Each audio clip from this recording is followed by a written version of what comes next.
تمہاری خواہشات کی تو تسکین کرتا نا۔ ایک اکیلے ہی حلال کمانے والے نہیں ہیں آپ، بتیرے ہیں جو حلال کماتے ہیں اور وافر کماتے ہیں۔ بس میرے ہی نصیب پھوٹے تھے، اچھے بھلے دو چار رشتے آئے ہوئے تھے، جانے امی ابو نے آپ میں کیا دیکھا۔ نازش اب واقعی حد سے بڑھ رہی تھی۔ زیادہ زبان مت چلاؤ، کہیں میرے منہ سے کچھ الٹا سیدھا نہ نکل جائے۔ عاصم دھاڑا تھا۔ کیا الٹا سیدھا؟ دھمکا رہے ہیں آپ مجھے؟ آپ مردوں کے پاس طلاق دینے کے سوا دھمکی ہی کیا ہے؟ دینی ہے تو دے کر شوق پورا کر لیں۔ اس کی دھاڑ پر نازش بھی مزید بفر گئی تھی۔ بند کرو بکواس۔ عاصم کا ہاتھ گھوما تھا اور زناٹے دار تھپڑ اس کے چہرے پر رسید کر دیا تھا۔ تھپڑ کی تکلیف سے زیادہ بے یقینی تھی جس نے نازش کو اپنے حصار میں لے لیا۔ وہ گال پر ہاتھ رکھ کر پتھرائی ہوئی نگاہوں سے عاصم کو دیکھنے لگی۔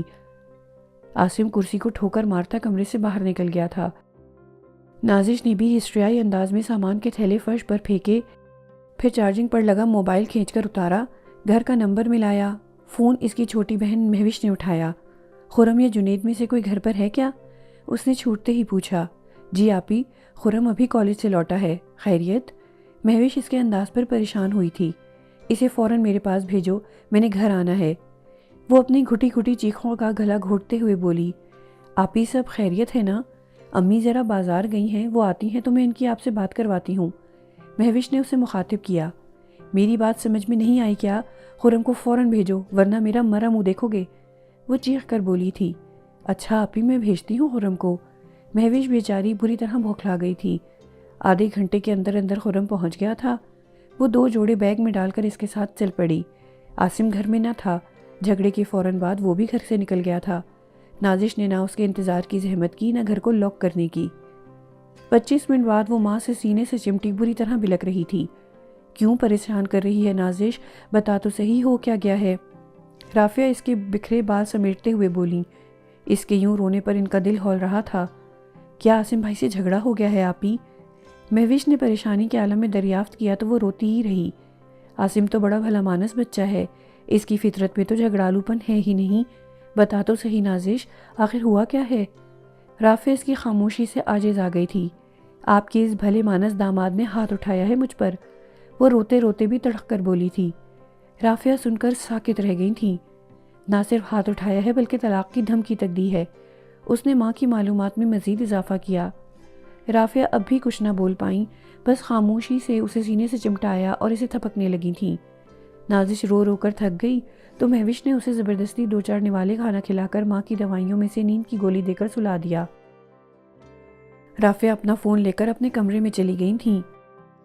غم اور غصے کی دھن چھٹی تو نازش کے دل کو عجیب سی بے قراری لگ گئی۔ جو ہوا وہ ٹھیک نہ تھا۔ اسے عاصم پر اب بھی غصہ آ رہا تھا، لیکن دل میں کہیں یہ احساس بھی موجود تھا کہ اسے اس طرح گھر نہیں چھوڑنا چاہیے تھا۔ گھر میں ماں سمیت کسی نے یہ موضوع دوبارہ نہ چھیڑا تھا۔ سب کا سلوک ایسے ہی تھا جیسے وہ روٹین میں کے رہنے آئی ہو۔ امی، آپ مجھ سے پوچھیں گی بھی نہیں کہ جھگڑا ہوا کیوں تھا؟ نازش چاہتی تھی کہ ماں اسے غلط نہ سمجھے، وہ عاصم کی زیادتی برابر کرانا چاہتی تھی۔ پوچھنے کا کیا سوال بیٹا، جب عاصم نے تم پر ہاتھ اٹھا دیا تو سمجھو سب کچھ ختم، تمہارا دوبارہ اس گھر میں جانے کا سوال ہی پیدا نہیں ہوتا۔ اس لیے اب سب سوچوں کو ذہن سے جھٹک دو۔ میں نے اور تمہارے ابو نے سوچا تک نہ تھا کہ ہمارا انتخاب اتنا غلط ثابت ہوگا۔ عاصم ہمارے گمان سے بڑھ کر جاہل اور بے تہذیب ثابت ہوا ہے۔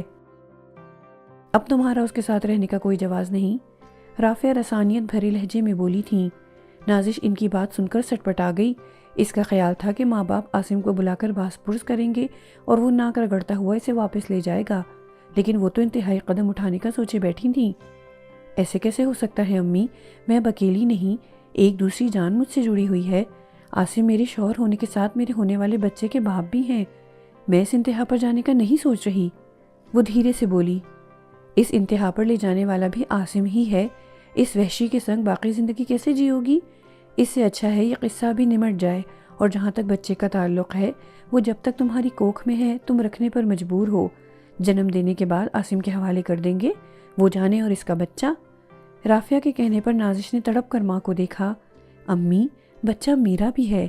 اسے ماں سے اس سنگدلی کی امید نہ تھی۔ بیٹا، اس گھر میں کمانے والا 1 اور کھانے والے 6 ہیں، اور آج کے دور میں بچے کا خرچہ 6 بندوں کے خرچے پر بھاری ہے۔ پھر عاصم سے علیحدگی کے بعد تمہیں سدا گھر تھوڑی بٹھائیں گے، دوسرا کون پرائے بچے کی ذمہ داری سنبھالے گا؟ اس معاملے میں تمہیں اپنا جی کڑا کرنا ہوگا۔ بچہ آسم کی درد سری ہوگا، ہمارا نہیں۔ ان کا انداز بے لچک اور دو ٹوک تھا۔ تو انتہائی قدم اٹھانے کا کیوں سوچ رہے ہیں آپ لوگ؟ آسم کو بلا کر باس پرس کریں، وہ معافی مانگ لیں گے تو میں واپس چلی جاؤں گی۔ ماں کی بات سن کر نازش کے تو گویا دل پر ہاتھ پڑا تھا۔ اتنا سب کچھ سہنے کے بعد بھی تم اس وحشی اور اجڑ شخص کے ساتھ رہنے پر آمادہ ہو؟ نہیں میری بچی، ابھی تیرے ماں باپ زندہ ہیں، ہم آسم کے پاس تمہیں دوبارہ بھیجنے کا رسک نہیں لے سکتے۔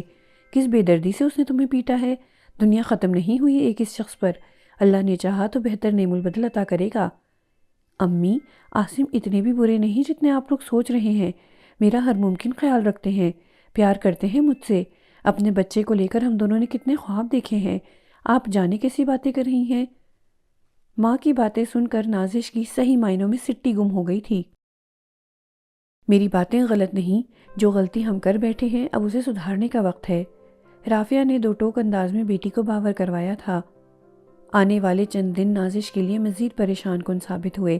ماں باپ کی آپس کی گفتگو سن کر اندازہ ہو گیا تھا کہ وہ اب کسی وکیل سے رابطے کرنے والے ہیں۔ صورتحال جس نہج پر پہنچ گئی تھی یہ اس نے کبھی خواب میں بھی نہ سوچا تھا۔ غلطی شاید اسی کی تھی، اگر وہ اس روز آسم سے جھگڑے کرتے وقت اپنی زبان قابو رکھتی تو جھگڑا اتنا طویل ہی نہ کھنچتا۔ غصے کو اسی لیے حرام قرار دیا گیا ہے۔ وہ غصے میں اول فول بولتی رہی، تیش میں آ کر آسم نے بھی ہاتھ اٹھا دیا۔ بلا شبہ یہ آسم کی زیادتی تھی، لیکن محض ایک جھگڑے کی بنیاد پر وہ اپنا گھر برباد کرنے کا سوچ بھی نہ سکتی تھی۔ لیکن یہ بات اس کے ماں باپ کی سمجھ میں نہیں آ رہی تھی، اوپر سے گھر کے حالات اسے ہر گھڑی شرمندگی سے دوچار کر رہے تھے۔ ابا کی قلیل آمدنی اب اس سے بڑھتی مہنگائی کا مقابلہ نہ کر پا رہی تھی۔ گھر میں ہر گھڑی خرچہ کنٹرول کرنے کی باتیں ہوتی تھیں۔ مہوش، خرم اور جنید تینوں ماں کی کفایت شعاری پر خوب منہ بسورتے اور جواب میں طویل لیکچر سنتے۔ امی، آپ کو دودھ کے ساتھ دوا دینی ہوتی ہے، اور یہ خرم کا بچہ آج بھی دودھ پتی بنا کر پی گیا۔ آپ ہی کے لیے دودھ بچا ہی نہیں، مہوش نے ماں سے بھائی کی شکایت کی۔ توبہ ہے مہوش، 1 کلو دودھ میں تم آدھا کلو پانی ڈال کر ابالتی ہو، کچھ پانی پہلے سے گوالے نے ملایا ہوتا ہے، اب میں چائے بناتے ہوئے اس میں مزید پانی ڈالوں، اور ویسے بھی میں بیچارہ دن میں صرف 1 بار چائے پیتا ہوں، تمہیں وہ بھی کھٹکتی ہے؟ خرم نے بہن کو گھورتے ہوئے جواب دیا۔ اچھا بحث مت کرو، رافعہ نے دونوں کو ٹوکا۔ مہوش بیٹا، کل سے میری چائے مت بنانا، ویسے بھی رات کو چائے پی لوں تو نیند دیر سے آتی ہے، اور سب سے پہلے نازش کو دودھ دیا کرو، کتنی اچھی صحت تھی اس کی جب یہ وہاں سے آئی تھی، اب اتنی کمزور ہو گئی ہے۔ ٹھیک تو ہوں امی، نازش شرمندہ سی ہو گئی، اسے اپنا آپ گھر والوں پر بوجھ لگنے لگا تھا، حالانکہ کوئی کچھ کہتا تھوڑی تھا، لیکن وہ خود دل ہی دل میں شرمندہ ہوتی رہتی۔ اس روز وہ نہانے کے لیے واش روم گئی تو یاد آیا کہ شیمپو کی بوتل تو 3 دن سے خالی پڑی ہے۔ کل بھی اس نے پانی ڈال کر بوتل ہلائی تو بوتل سے جھاگ والا پانی تک نہ نکلا تھا۔ امی، شیمپو ختم ہو گیا ہے، وہ واش روم سے واپس باہر نکل آئی تھی۔ مہوش بیٹا، کچن کیبنٹ میں سے شیمپو کا ساشے نکال کر بہن کو لا دو، رافعہ نے مہوش کو پکارا۔ مہوش نے چند لمحوں بعد ہی شیمپو کا ساشے سے لا تھمایا۔ نازش نے مٹھی میں دبے ساشے پر ایک نگاہ ڈالی اور پھر چپ چاپ واش روم میں چلی گئی۔ اگلے دن اس نے خاموشی سے اپنا بیگ تیار کر لیا تھا۔ خرم کالج سے لوٹا تو وہ اپنا بیگ لیے کمرے سے نکلی۔ امی، میں گھر واپس جا رہی ہوں، خرم مجھے چھوڑ آئے گا۔ ایسے کیسے واپس جا رہی ہو؟ تمہارے ابو نے وکیل بھی کر لیا ہے۔ رافعہ نے ذرا خفگی سے اسے مخاطب کیا۔ کسی وکیل کی کوئی ضرورت نہیں امی، آسم اتنے بھی برے نہیں ہیں کہ میں ان سے علیحدگی کا سوچوں، زیادتی ان کی تھی تو کچھ غلطی میری بھی تھی، اور مجھے اپنی غلطی کا احساس ہو گیا ہے، میں اپنے گھر واپس جانا چاہتی ہوں، اور پلیز آپ مجھے مت روکیے۔ اس کا انداز اٹل تھا۔ ٹھیک ہے، میں تمہیں نہیں روک رہی، لیکن آئندہ اپنے گھر کی دہلیز سے قدم باہر نکالنے سے پہلے خوب سوچ سمجھ لینا، گھر چھوڑنا اور واپس پلٹنا مذاق نہیں، ہم یہ ذہنی اذیت بار بار برداشت نہیں کر پائیں گے، اسی لیے تو اس بار ہی معاملہ آر یا پار کرنا چاہ رہے تھے، آئندہ کوئی امید آس لے کر یہاں کا رخ مت کرنا۔ رافعہ نے اسے باور کرانا چاہا۔ آئندہ ایسی نوبت ہی نہیں آئے گی امی، چلو خرم، کہیں اور دیر نہ ہو جائے۔ وہ ماں کو اللہ حافظ کہتی ہوئی بھائی کے ساتھ گھر کی دہلیز پار کر گئی۔ رافعہ زیر لب مسکرائی تھیں۔ صبح آسم کا فون آیا تھا تو انہوں نے اسے خوشخبری سنا دی تھی کہ ان قریب اس کی بیوی گھر لوٹنے والی ہے۔ آسم اپنی زیرک اور معاملہ فہم ساس کا تہ دل سے مشکور تھا۔ جس روز نازش گھر چھوڑ کر آئی تھی، رافعہ نے داماد سے اسی دن رابطہ کر لیا تھا۔ آسم نے انتہائی شرمندگی کے ساتھ انہیں سارے ماجرے سے آگاہ کر دیا تھا۔ وہ نازش پر ہاتھ اٹھانے کی وجہ سے بہت پشیمان تھا۔ آسم بیٹا، تم نے مجھے واقعی مایوس کیا۔ میاں بیوی کے جھگڑے میں اگر ایک فریق ہوش کا دامن کھوتا ہے تو دوسرے کو تحمل اور برداشت سے کام لینا چاہیے۔ نازش کم عقل اور نادان ہے، لیکن مجھے تم سے اس حماقت کی توقع نہ تھی۔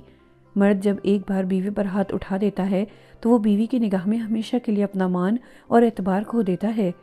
اگر تم نازش کی بدزبانی کے جواب میں اس وقت خاموش ہو جاتے اور بعد میں اسے پیار سے سمجھاتے تو وہ یقیناً تمہاری بات سمجھ بھی جاتی اور اپنی بدزبانی پر پشیمان بھی ہوتی، لیکن تم نے طیش میں آ کر معاملہ مزید بگاڑ دیا۔ ابھی تو میں نے نازش کے ابو سے تمہاری ہاتھ اٹھانے والی بات چھپائی ہے، ورنہ جانے ان کا رد عمل کیا ہو۔ انہوں نے عاصم کو بھی انہونی کا ڈراوا دینا ضروری سمجھا تھا۔ وہ بار بار معذرت کر رہا تھا، اسی دن نازش کو واپس لینے آنا چاہ رہا تھا، لیکن رافعہ جانتی تھی کہ کچھ سبق بیٹی کو ملنا بھی ضروری ہے۔ انہوں نے عاصم کو آنے سے روک دیا، اور آج جب وہ گھر کو لوٹی تو رافعہ نے سکون و اطمینان کا سانس لیا تھا۔ امید تھی کہ دونوں جان گئے ہوں گے کہ غصے کو حرام کیوں کہا گیا ہے، اور آئندہ نازش اپنی زبان اور عاصم اپنے ہاتھ پر قابو رکھے گا۔ دل کی گہرائیوں سے بیٹی کو اپنے گھر میں شاد آباد رہنے کی دعا دیتی وہ شکرانے کے نفل ادا کرنے کے لیے اٹھی تھیں۔ امی، شیمپو کے ساشے بھی ختم ہیں اور جنید جانے کہاں چلا گیا؟ میں نے اکیڈمی جانا ہے، اسے فون کریں کہ آتے ہوئے شیمپو لے آئے۔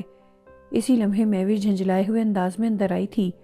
رافعہ خاموشی سے اٹھیں اور اپنی کپڑوں کی الماری کھول کر سب سے اوپر والے خانے سے شیمپو کی نئی بوتل نکال کر بیٹی کو پکڑائی۔ ہائے، شیمپو آیا ہوا تھا تو آپ نے جنید سے ساشے کیوں منگوائے تھے؟ وہ حیران تھی۔ رافعہ ہولے سے مسکرائیں۔ جاؤ، دیر نہ کرو، نہا لو۔ انہوں نے بیٹی کے سوال کا جواب دینا غیر ضروری جانا تھا۔ مہوش ناسمجھی سے کندھے اچکاتی واش روم کی طرف بڑھ گئی۔ وہ مہوش کو کیا بتاتی کہ جب نادان بیاہی بیٹیاں محض ایک شیمپو کی بوتل کو بنیاد بنا کر اپنی گھر گرستی داؤ پر لگا دیں تو میکی میں شیمپو کی بوتل چھپانا کیوں ضروری ہو جاتا ہے۔ انہیں یقین تھا کہ یہ چند دن جو نازش میکی گزار کر گئی ہے آئندہ اس کی کسی بھی نادانی کی راہ میں رکاوٹ ضرور بنیں گے۔ اطمینان بھری لمبی سانس بھرتے ہوئے وہ رب کے حضور سجدہ ریز ہونے چل دیں۔